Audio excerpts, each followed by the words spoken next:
affecting them.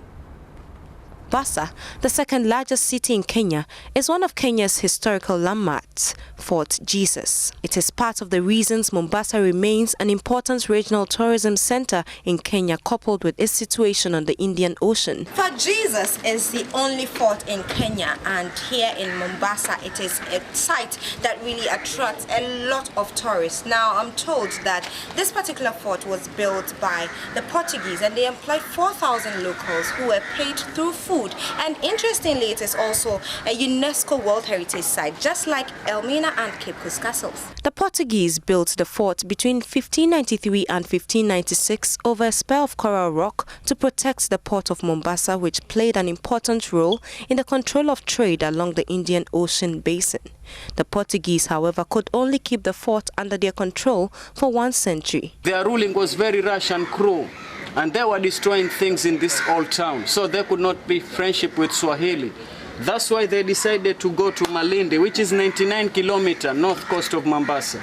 So when they reached Malindi, they were welcomed with a king who was named hence Malindi, with Swahili of Malindi, so that they can come and fight the Mombasa people, and also they wanted to control this Indian Ocean. That's why you'll find the Vasco da Gama and the first church was in Malindi. In spite of the fort's rich history, Mawiya Ahmed Abdul Rahim, a tour guide who has worked here in the past 9 years, says the number of tourists who troop to the site has dwindled. Many may attribute this to insecurity following the actions by militant groups in Kenya recently, but Rahim cites other factors. I used to see a lot of tourists last 4 years back, but nowadays no tourists. It used to be more than 30 to 35 cars, so you can see the difference now. In a day?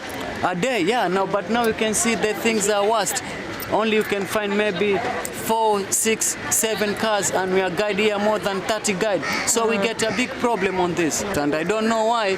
It's not only about insecurity in Kenya.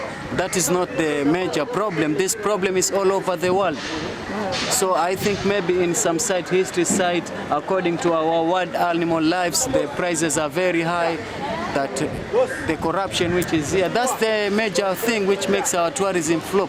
Non-residents pay 1,200 shillings, equivalent to $12, while residents pay 600 shillings as entry fees to the fort.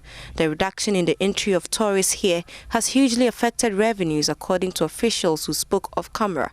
Ghana's forts and castles, unlike that of Kenya, may not be experiencing a lull in tourist activities, but this could only be a wake-up call for the country to develop its tourist sites before similar negative development hits the country. Abigail Adomakwenchi for Joy News.